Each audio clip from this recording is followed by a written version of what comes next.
everyone. Welcome back to episode 73 of Inside the Vault, a Carolina Panthers podcast. I am your host, Ryan Smith, and once again, a friend of the show, obviously, owner of Tobacco Road Sports Radio. Welcome in Desmond Johnson back to the pod. Desmond, how's it going? Going good, man. How's everything going? I know you guys are still pumping out content. I'm normally on my broadcast vacation during the summer, but when you asked me to come on, I couldn't say no. So shout out to you, shout out to Ben, shout out to Shannon Smith, shout out to D White, our new co-host over on Cat Cave. You guys still pumping out content for the Keep Pounding Podcast Network, so appreciate all of it. Yep. I mean, that's what we got to do during the summer and just kind of this, dog days of summer, if you will, as minicamp is now closed. We're into training camp in about a month's time. So we'll just start there. Recap, in your view, the 2 days of mandatory minicamp with Carolina Panthers. Obviously everyone can read the articles on Panthers.com and all that nonsense. But what are your thoughts on I shouldn't say nonsense, wrong word choice. Good content on Panthers.com. Please do not clip that up. I've had a long day today. Thoughts on the Panthers 2 day mandatory minicamp in your eyes? I mean, really, at this time of the year, it's really more about getting out of it healthy, and it sounded like for the most part they got out of it completely or pretty healthy. I think all the minicamp really did was whet our appetite for July. And I think it's going to come down to a lot of these.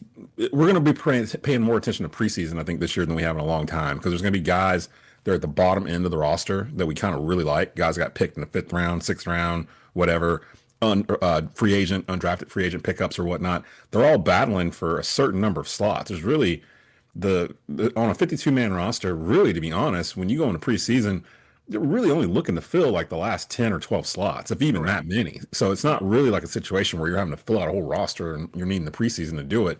Some of the rooms are going to be interesting in terms of position groups I'm sure we'll get into in just a bit. But I think with minicamp, the main thing was getting out healthy, letting the rookies acclimate to what they're going to be seeing in July, and giving Bryce yet another opportunity on a stage to shine and show that he's worthy of the number one pick and he's worthy to take that next step in Canales' offense. Yeah. Before we get into the position groups, in your opinion, I'll put you on the spot. Who was, in your opinion, it's kind of like a prediction, I guess. Who do you think will be the most impactful draft pick this season, and who is the most impactful free agent that we signed? Ooh. And I can give you mine if you want to think about it. Mine's not obvious. Mine is not Tech McMillan like most people think. Mine is actually going to be Turk Wharton for defense. I think he's going to be a really good addition next to Derek Brown. And he has that championship culture from Kansas City and that winning DNA, if you will. And then my draft pick is Jimmy Horn Jr. I think he's going to change this offense and how and that's what I was referring to earlier. Jimmy Horn Jr. is one of the first ones that I can think of where I feel like he's going to make the team, but there's only like 6 spots at wide receiver. So, and they've got like 8 or 9 guys legitimately can make the squad. That wide receiver room is probably, I was thinking about the other day, it's like, when's the last time the Panthers had a wide receiver room that was this deep from 1 to like 8 or 9 where you can kind of interchange any of the 4 or 5 of them? And I can't think of, it's been a while. Maybe when Smitty, Moose, and Ricky Prohl were here. That was 2003. And I can't remember who the 4th wide receiver was on that team. Even Cam never really had a full-fledged wide receiver core. He might have had like a guy, like a DJ Moore or Smitty for a couple of years, but he never really had a couple of wide receivers that we could really be interested in seeing. So yeah, Jimmy Horn Jr.'s up there. I'm gonna go with the safeties that we brought in. Lathan Ransom from Ohio State to be my rookie. I watched some film of him right after the draft, and Jonathan Stewart, matter of fact, was complimenting him because Ohio State had just beaten Oregon in the playoffs, and he was like, "Yeah, that's the dude that kept running down and slapping my running backs from the backfield or whatnot. Like he's a thumper." So I like that back there. And then Trevon Mooring, I pronounce his name right. The Trayvon Mooring, came from the Raiders, if I'm not mistaken. Kind of in the same type of vein. So you can kind of see what they're trying to build in the back there. Having your guys at cornerback, Mike Jackson that re-signed, which I think will be a good deal. I don't think they're going to go after Jair Alexander or your boy in Miami, Jalen Ramsey. Yeah, I don't think they can afford either, and they're both a little older. Both have been injured. a Yeah. lot, especially Alexander. So I don't know if they would kick the can on that when they already signed Mike Jackson to cornerback too. Yeah. And then J.C. Horn, who apparently in these mini camps, Dave Canales has been raving about. I mean, he's been this way all the time, but Sure. JC's really stepped up as a leader of this team. I think your leaders are JC Horn, Derek Brown on the defensive side, Bryce Young, and Chuba Hubbard on the offensive side. And I think those are going to be the guys. Those are going to be the four that are going to be the ones. I would be shocked if those four are not captains when we start the season. And I think they're going to follow their lead. Correct. And maybe add JJ Jansen in there for good measure since he's Yeah, I think we always usually have seems to. six. I think you probably have Yeah. Jansen there. He's the oldest one, Yeah. and then Yeah. you probably Um, for special teams, and you'll probably throw somebody in there. so I agree with you. However, I think given a higher percentage, I would say Alexander is slightly higher percentage wise to likely to be signed here than Ramsey. I agree. I don't think either one's going to come, but Yeah. if I had to give one a higher I don't percentage think of they'll two, want the money that Carolina would be willing to offer. Like I don't think Carolina's willing to throw big money at them when they just paid J.C. Horn. Like sure, if they didn't sign Mike Jackson, then I would be like, okay, they might take a look at this. But right, I think they feel pretty good about him. I think really their problem, Skylar Callahan kept saying this to us last year, and it turned out to be right. And I'm worried about this year. They've done a lot to kind of try to correct it. But depth was the number one issue for this roster last year. Like it was correct, decimated by injury. By the time we got yes, to the last third of the season, I didn't know, you didn't know, Ben, nobody knew who the people were like out right, there on Sunday playing defense. They were pulling guys out the street. So I mean, and we were getting ran on like for the last 6 or 7 games because of it. We just didn't have anybody out there. I hmm think they're looking for guys that can back up Horn, that can back up Jackson, that can actually be dependable and come in spells and get that instead of another starter. I just don't see them. That's the kind of move that you make when you feel like you're a step or two away from, you know, getting to the Super Bowl, in my opinion, like bringing in a yeah, cornerback. And we're not there yet, I don't think, although I do have to say, both times the Panthers have made the Super Bowl, it came after years where no one was uh-huh, talking about them going to the Super Bowl whatsoever. They weren't picked to do really right, anything off the prior year. So if the Panthers go to the Super Bowl, it's going to be a surprise to everybody, including us. So yeah. it's okay if we're saying, hey, we might get Super Bowl because we don't know. Yeah, We have yeah, no idea. and I'm not a tinfoil hat guy, but you saw the stuff out there, right? Every Oh, time yeah, the yeah, Panthers open in yeah. Jacksonville, the first step's already been complete, Desmond. Ohio State won the national championship. That's That's the right. first The year step. before. Yeah. And Ohio then the State's second last win the step national was championship. J. Jennifer Lopez, J-Lo, Jennifer right? Lopez getting So divorced. Panthers are So, step three. I yeah, mean, this process. Anyway, going to Jacksonville. I mean, yeah. it's interesting And because no one said after Kelvin Benjamin went down, absolutely zero people thought it was going to happen after that. people got to remember in 2014 we went 7-8-1. Like we Yeah. literally snuck into the playoffs in December. Ron Rivera was still here, and December Yep. was their hot month where they would just no matter what just start winning games, and they won like their last five. Won the NFC South with a losing record. And then to me, to justify that, the first playoff game that team played was against the Arizona Cardinals, and they still hold the record for the fewest amount of yards in a playoff game by a defense in that game, if you did not know. So that they proved they belong, but that was the catapult to next year, the 15-1 year, and the Yep. greatest year in Panthers history. 2003, same thing. In 2002, they were 2 years removed from picking number two overall in the draft, picking Julius Peppers. Like it doesn't take long in the NFL. I think that's the misconception that it takes a while to build in the NFL. It really doesn't. It takes like 2 seasons, like two off seasons, really, if you know what you're doing and you get lucky on some That's the picks. key. You know You what you're know, doing. you That's know the what you're doing. key. There But are see, now teams that we're are not like that. There are now teams like that do not know like what they're my doing. boys Chris Lee and Dennis Cox would say over in Planters playbook. Now we're aligned. We're aligned now. Like the head coach, the Yes. quarterback, the GM, the Yes. owner, we're all aligned. It's the first time since Ron Rivera was here that we've gone through an offseason where we've had the same GM, same quarterback, same coach from the season before. And that Right. means a lot. Like, I mean, especially for a young quarterback like Bryce, I've given him all in year one because all the shenanigans that were going on. Was super impressed with the way he bounced back from benching last year. Began to start to see it at the end of last year. It was like, okay, we don't have to worry about a quarterback. This we're gonna get better too. So this is okay. This is good. This was the best thing that could happen in his career. Probably saved his career. There's a lot to be excited Right. about with Carolina, I think, and the fact that they're under the radar. Well, actually, I take that back. They're not under the radar. I'm starting to see a lot of national pundits start to talk about Carolina and what's going on down here, and I kind of prickle at it. I'm like, I don't really want people to talk about us yet until we know what we have, but Yeah. it feels good to get noticed. Yeah. By the way, I did look up just as an aside. I looked that up. It was a combination of Kevin Dyson and Eugene Baker were the receivers on that '03 team. Oh, three. Kevin Uh, Dyson. Wow, I don't even remember him Yep. playing for us. Yeah. Anyway, so I looked that up. Hmm. Carl Hankton was a special teamer as well. So anyway, Oh, okay. just look that up there. Anyway, um, as an aside.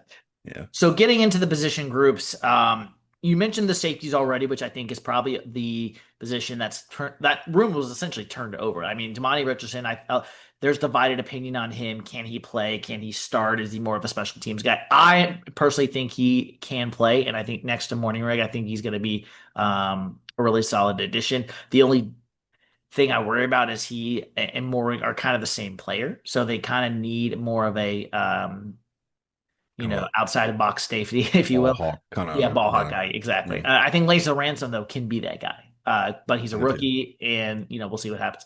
I'm really excited though, and Dennis Cox actually was the one who said this actually on the Panthers Blueprint broadcast. I'm really excited about Shaw Smith Wade. He is Hmm. someone who I think is going to take a really good step this year. The cornerback you mentioned, having people behind JC Horn. Why not Shaw Smith Wade? I mean, He played a someone lot I of nickel. think I think he played a lot of nickel last year, didn't he? And they he bring him in did. like on He third did. down. Yeah. He did. He's shined in OTAs. I know it's OTAs, people, and minicamp as well. But I think that's someone. If we can just get solid nickel play out of Charles Smith Wade, J.C. Horn stays healthy, Mike Jackson. I mean, the secondary might finally be a back a little bit, like it was kind of in that 2015 season, where really the secondary I think was kind of the strength, if you will, on that team. Yeah, yeah, it was 2015. But you had Josh Norman running around. You had Peanut Tillman back there. Like it was a veteran squad.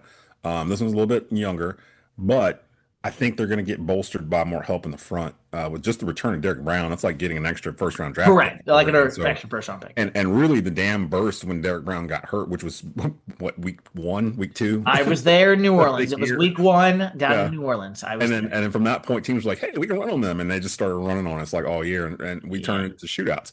So that's why I mean, honestly, when the draft came around, kind of going back full circle, that's why I didn't think they were going to take Ted McMillan at 8 because I was like, "There's just no way they're going to either not trade down and get extra picks because of the depth issue, there's just no way they're going to ignore the defense in the first round. But then once they made the pick and I'm looking at it and I realize, oh, Bryce has been throwing with him all off season and all this other stuff. I'm like, well, they do have 6 other picks. Let me just let Dan cook and see what he does. And lo and behold, day He two, cooked. he started cooking. And I was just like, oh, okay. So now looking at the entire draft class and you look at last year's draft class beside it. So Dan's first 2 classes are the base of this team going forward. I like what I see. I really do. I like what I see. And none of this would have happened if Bryce had not figured out what was going on in November and December of last year. Because if he was still benched, that draft is a whole different draft for the Carolina Panthers. Correct. They're having to Correct. they might try to trade Bryce. They're trying to figure out who's going to be the starter. Is Andy Dalton going to start for us in 2025? Like, there's so many other different questions that we didn't have to answer Correct. because Bryce figured it out. And now I'm excited to see his progression going forward because all the players rave about Bryce Young. Like, I played against him in high school or I played against him in college. Dude was a beast. He threw 400 yards. Like, I mean, like no one's ever said anything bad about Bryce Young that I could think of as a Right. player from players. So that says a lot to me that he has that respect from players already. Yeah. And you mentioned wide receiver already. So I'll very briefly, I'll get your thought on that. Do you think the Panthers keep six? And if they do, is it between Renfro and David Moore Let's name them then. So Leggett, McMillan, locks. and Uh, Thielen, what's his name? Thielen, lock. Coker? Then you get to now you got 3 more slots and you're trying to figure this out. I think Hunter Winfrey is going to make this team. Okay. So that's 4. I think Jimmy Horn Jr. is going to make this team. Yes, he That's will. 5. So that leaves who are the receivers that are left out there? That leaves like David Moore And Jalen Coker. and Jalen Coker. So really, you're trying to decide between those two. I'm taking Coker I over would agree. Moore, even though Moore, I believe, is faster, if I'm not And mistaken. he can play special teams, and he can. But that's But the you've thing. drafted guys that could do that, That's and true. I ETN and mean, Horn, but and yeah, I mean, so you've he's a got guys system that can. guy. He has Yeah, history with Canales. I think it's going to be Moore. I think now, unless I mean, he could prove me wrong and show out, and it could be Of somebody course, else. But of I course. was watching tape of Hunter Renfro the other day. this dude's routes are ridiculous. Like I don't like he's not even running routes sometimes. Steve He's Smith just says he has a PhD in route running. That's yeah, his quote. it's Yeah. the route god. He's I mean literally like I'm like if you can get somebody like that that can separate on his own and get and create space by doing like weird twists and turns on a route. You got Thielen in the slot and you got XL and McMillan. McMillan on the outside, two big, huge wide receivers. And shout out to Xavier Legette. He's having like the best offseason of any Carolina Panther I of all time. saw. He's, Yeah. he's been everywhere. He's at Kentucky Derby. He was on ESPN. He's dating Glorilla. He's in her video. Like, I mean, I On the saw him. album cover. He's on the album cover. Like, he's all over It, the place. Like, I mean, like people are falling in love with this dude. It feels the NFL's falling in love with our receivers because every time I go on Twitter or Instagram, there's an NFL.com post and it's Tet McMillan talking about like his family or his roots or whatever or behind the but scenes. but of It's all crazy. people, Xavier Legette deserves this. Let's be honest. I mean, Yeah. if you And listen he's to the going to guy be for five great. seconds, He's people are he's complaining about hilarious. him like he had a bad rookie season. Go back and look at the rookie seasons of Steve Smith and other Moose Muhammad and other rookies that we've had here in Carolina at wide receiver. DJ Moore, his rookie year is pretty similar to DJ Moore's rookie year, and DJ Moore turned out to be quite all right. I think Xavier Legette gets to 1,000 yards this year. Actually, I wouldn't be surprised if Tet gets there too. Hmm. Um, I know this is boring, so I'll keep this very quick. What do you think of the kicker from Florida State? My name Ryan Fitzgerald, who they signed, was 5 for 5 on the last day of minicamp, if that means anything. But obviously Eddie Pinheiro remains unsigned, moved on from him. Matthew Wright, kind of a journeyman who they brought in for as an extra camp leg. I do think they're going to go with Fitzgerald at the end of the day as a rookie, which is a little scary if you ask me. But and then obviously Sam Martin, the new punter, replacing Johnny Hecker, but they're about the same age, so that's why I'm not going to talk about punter. Kicker is where I wanted to just briefly get your thoughts on. I haven't been following it close now. Again, I've been on vacation for a little Yeah, bit. yeah, yeah, I yeah. haven't been following it super close like I normally do. I'm not too worried about it. You can kind of I don't want to say you can just like have a tryout for kickers and they come in, but you kind of can. Well, you kind of Kind of just can. have kickers come in there during training camp and just settle on one and go from there. I'm not too concerned about it. Like if kicking becomes a problem with us, that's kind of a good thing. 'Cause that means we're scoring points. You know what Right. I mean? Like so, like it. Okay, that's fine. That's fine. Though I'm not worried about Dave Canales' decision making and Dan Morgan's decision making when it comes to the roster at this point. It feels like Got it. they've kind of hit wherever they wanted to go. So whoever they land on for kicker, awful comfortable with. I'm kind of glad to see Panera go. He was a pretty good kicker, but it felt like in big moments, especially it felt like in the end last year, he was missing some kicks he normally would make. And it caused some outcomes for some games to Yes. be slightly different. Because we were in a lot of close games when Bryce kind of got it together. And I felt like Panero was hooking stuff, you He know, kept like mixing extra so, points, yeah, missing and extra and points. beyond 50 yards, it was shaky. Right. And if you get to that point, if you're a kicker in the NFL and they can't trust you for extra points, which was what it started to feel like towards the end of last year, you got to go. So, yeah, they'll be able to find somebody. Yeah. I saw this week in minicamp JC Horn talking about Bryce and his trash talk, if you will, and being a little bit more confident and kind of grabbing the bull by the horns a little bit. So I think that's really good to see Bryce is not only just growing in his confidence, but also growing in the system and growing just comfortable in the NFL around his teammates and being able to talk a little trash out there on the field. It means he can do this. It means he can play quarterback and actually feel confident in his ability. So, thoughts on Bryce kind of jawing with the defense, and is that some? I mean, Desmond, this is where I go. Cam Newton, Josh Norman, 2015. Like everyone's All the like, parallels. All the right. parallels are there. It's like nothing until that happens with Bryce and JC. We gotta The keep problem is, I going. think Bryce is like 4 inches shorter than JC, maybe shorter than Yeah, that, where yeah, Cam was like 5 inches taller than Josh Norman. So it's like this yeah, giant, like holding him down in the fight. yeah. I think with Bryce, we started seeing a glimpse of it at the end of last year. Yes. It might have been the last game of the year when he threw that pass and turned around, did the Oh stuff yeah, right before yeah. the dude The, caught it. the Trimble. When Yeah, he did that, I was like, oh, okay, he's back. He's here. This is he's Bama here. Bryce. Yeah. This is why he got picked number one. He's got some kind of he had some kind of swagger to him, like an aura kind of thing going on. And when he did that, I was like, okay, he's feeling it now too, because he has to feel it for anybody else. And he lost it somewhere along the way, whether the league did it or getting sacked a billion times or whatever it might have been. But the fact that he was resilient enough to yeah, be mad he got benched, but to not pout about it, not treat it like today's kids would and be like, I demand a trade or I'm going to go talk to the boss. Like the way a lot of kids do nowadays when you see in college sports where they don't get to start, they're transferring. Like the NIL, they're moving. They're not getting the money they want, they're moving. Like they're not waiting and building. And Bryce could have pulled that, but shout out to Bryce Young because he didn't do that. He stayed the course. the game got slower for him on the sideline, which is what I think Dave Canales ultimately hoped would happen. Yeah. And when he got a chance to get back in, because let's be real, y'all, there's no guarantee Bryce Young gets to play again if Andy Dalton doesn't get in that car accident. It felt like they were going to rob Andy Dalton for the rest of the year, no matter what, until they had to play Bryce again. And Bryce had to convince them, I can play next week too. I can play next week. Like they weren't really convinced yet. Like you can No. hear it in Dave Canales' press conferences back then, where he was holding off on saying Bryce would be the starter next week, like blah blah blah, until he strung together a couple of wins, a couple of good performances, and he was like, "Yeah, Bryce is our quarterback going forward." He had to be convinced, and I like the fact that Dave didn't uh, succumb to today's what's the word today's thought that you've got to cater to your young stars or they're going to shatter or they're going to break or whatever. Like he didn't do that with Bryce, and Bryce could have shattered, and Bryce came out the other end better end for it, and the whole team and franchise did too. So to me, that was the number one thing that happened last year was Canales benching Bryce Young and Bryce Young taking the time to let the game get slower to him and learn this offense from the sideline like they used to do back in the day. The young quarterbacks didn't play right away. They sat for a year or two and they learned, and then they got put out there. Guys like Cam Newton ruined that, where they came in Yeah. day one and just was shooting it all over the place. Not everybody can do that. That's Cam Newton's a unicorn. Like that doesn't come around every day. Not all. Look at all the other quarterbacks that were in that draft with him. C.J. Stroud had a great rookie year, but now injuries and stuff are starting to catch up to him. Anthony Richardson can't get on the field. He keeps getting injured. Like it's hard. It's hard to figure out the quarterback position. So Panther fans be grateful that it looks like the Panthers figured this out.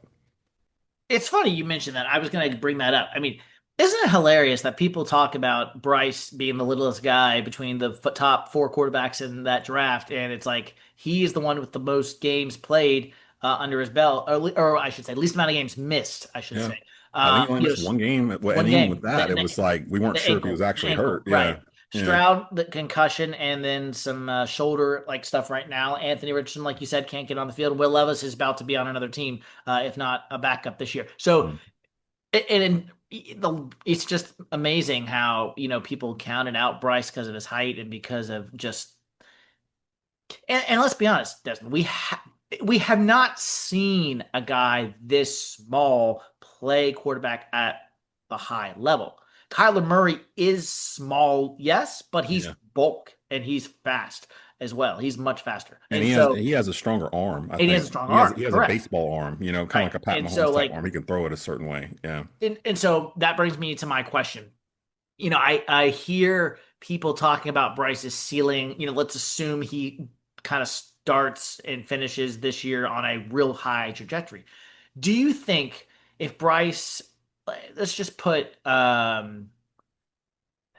do I want to phrase this? Do you think Bryce can be a top 10 quarterback in the NFL? Most people talk, you hear different shows, most people believe if Bryce continues what he did last year, November on, and has a full year of that, he can be top 15, Top 15, maybe okay. Yeah, top top 10 10, is a little more, maybe yeah. top 10. Edge of top Um, 15, maybe. Yeah, I can see that. Because I'm sitting running in my head. I'm like, well, who are the top 10 quarterbacks right now? And I was like, is there room for him to move in there?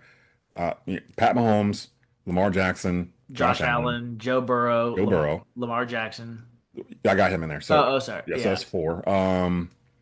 Matthew Stafford. Was he top 10? I thought so. Jalen Hurts, he just won the Super Jalen Hurts Bowl. is top 10. So that's five right there for Right. sure. And then you Um, could just keep going. Like Jared Goff had a statistically a really good year Jared last Goff, I year. would put Jared Goff in the top 10. Right, in Detroit, he's playing really, really well. I was really impressed with him. So Jared Goff, that's six.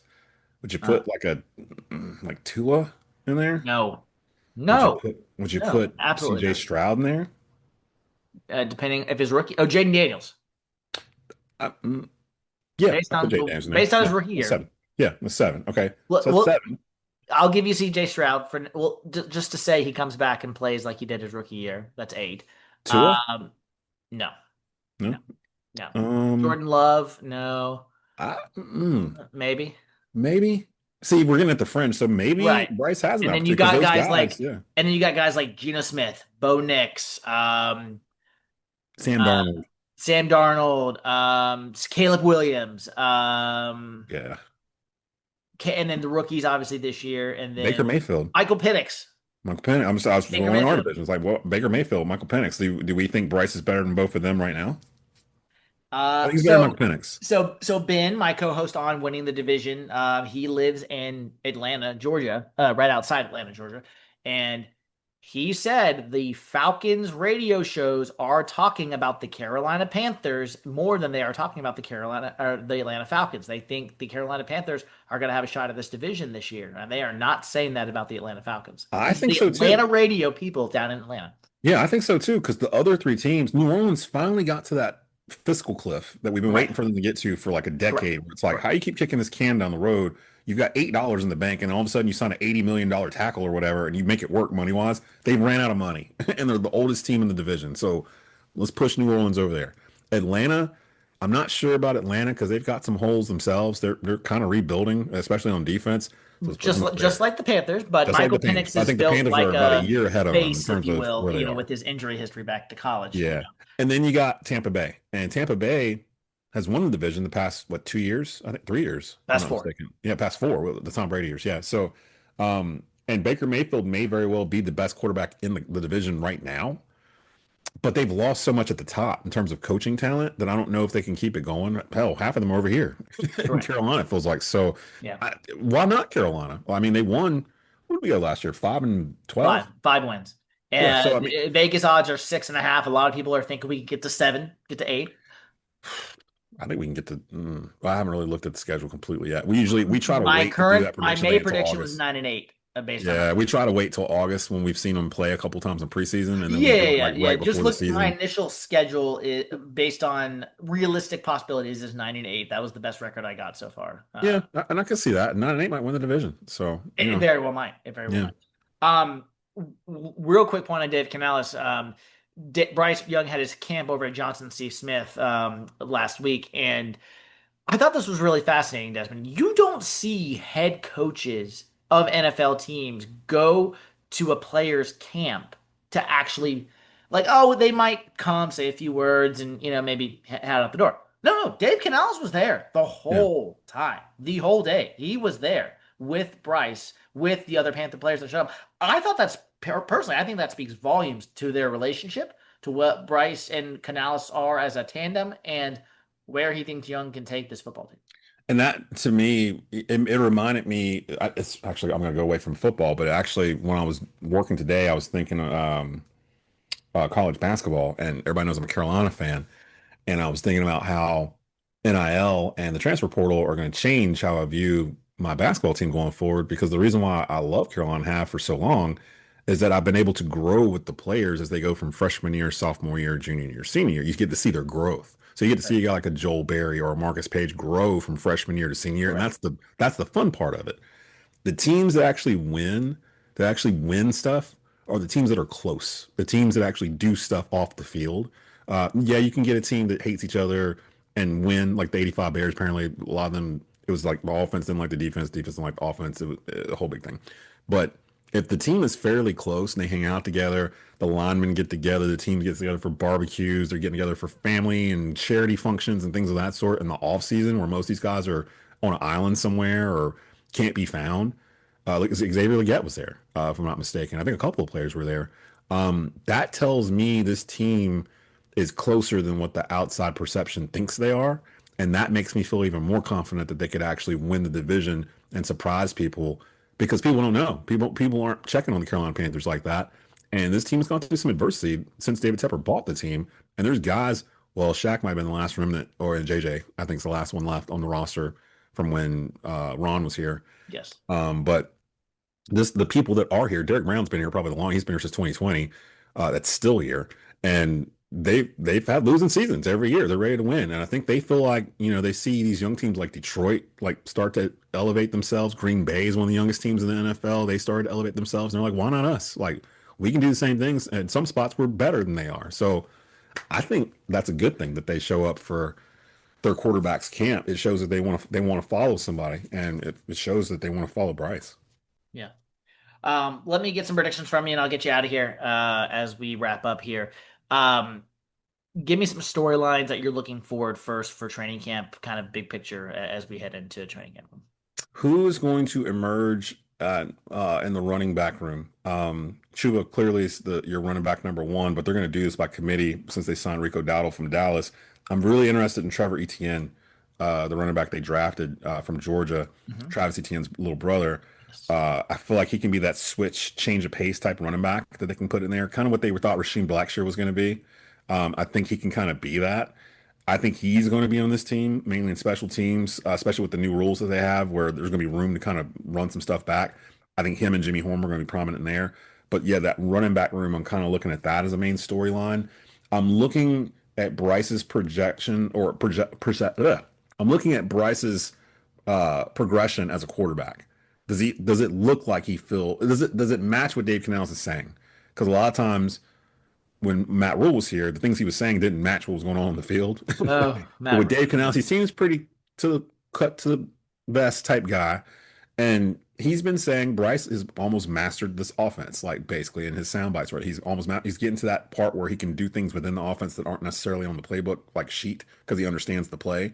That's where you want to be. I want to see that. I want to see him go hike 1-2, bam, it's out. The receiver has room. Like I want to see fluidity. I don't want it to be herky jerky. I don't want it to feel like we're running in mud like it has in the past. I'm looking at that. So the running back room, Bryce's progression, and I want to see how much of a difference all these additions on defense actually make. And we won't know that till week one, really. But I want them to play nasty, like play Panther nasty defensive Yes. football. Sam Yes. Mills, Julius Peppers, Mike Rucker, Thomas Davis, Luke Kuechly. get up in there. Yeah, Luke Kuechly football. Like I want that, and it feels like the defense hasn't had it really for I don't know since 2015, to be honest with you. So I want to see that. I want to see who emerges from there too. And do you have like I don't want to say a question, but something you're kind of watching closely as far as like you're not sure? They might have been the depth that you were talking about, the injuries last year. Depth, but again, we won't know that till we get into the season. Not really. I mean, like last year, I had questions about XL and how he would do. I don't See, this like year about I'll McMillan. give you my question. I think I believe in Damani Richardson, but I got to see it in the safety room. Outside Morning Wig, I got to see it. Yeah. Ransom Richardson, I got to see it, And and that again, we won't really know because even in preseason, we won't really know until live bullets start flying around week one. So some of those questions won't get answered till mid-September. But yeah, I don't really. It's weird because it's the first offseason in a long time where I didn't feel like I needed to keep checking in on the Panthers each week because of something going on. Somebody got fired, somebody's getting traded, something's happening, this, that, boom, right. boom, boom. It felt like the first slow off season for me in 5 years, which is probably why I decided to go on vacation in May because I was like, you know what? I'm coming back mid-July anyway. Between my show, the pods I'm doing, live sports, and blah blah blah, I was like, I need a break. And the Panthers are about to break me in terms of morale and just mental well-being or whatnot. So I needed a break from them for a little bit. But I'm very excited about what they're going to do next year. I don't think they're going to be a win on everybody's schedule when they see them like, coming up. Like, oh, that's a W. Like, I don't think that's going to be the case at all. I think teams are going to be like, oh, okay, this might be a problem this week. So um, I'm excited. I'm excited to see what they do. Well, so I was gonna give you just one prediction. So give me kind of like bold prediction for this team in 2025. It doesn't have to be the record. I'm not gonna make you do that, but just like thought, just like bold prediction, getting it out there. Mine's very, very point blank. Record aside, I think we will challenge for the seventh seed, the wild card seventh seed. I That's was going to my say, I'll goal. do you one better. The 2025 Carolina Panthers will play a game in January 2026. That is my prediction. Okay. All right. Now, wait a minute. Is the regular season going through I need to check to make sure the regular No, no, season no, no. Well, is yes, that right? Is they that will good? play in January. Yes, They will play a you're going to say a postseason playoff game in game. January. How about that? Yeah. You're going So to say a playoff game in January. yeah, they're gonna play in the postseason, at least a game. Okay, very good. That Hopefully. is Desmond Johnson over at Tobacco Road Sports Radio here on Inside the Vault. Desmond, in case people are listening who might not know who you are and where they can find you and everything all about Tobacco Road Sports Radio. Ooh, yeah. So we're entering year 4 of Tobacco Road Sports Radio officially. We started in 2021. We've become the largest provider of live sports broadcasts, really in the triad. We might be in the state in terms of audio broadcasts. We do high school football. We're I know we're the largest provider of high school football in the Triad. There's some weeks where we have five separate games running at the same time Crazy. at Yeah. tobaccaroadsportsradio.com. We're your home for North Carolina A&T athletics. We are the production partner for the Charlotte Hornets radio network in the Triad.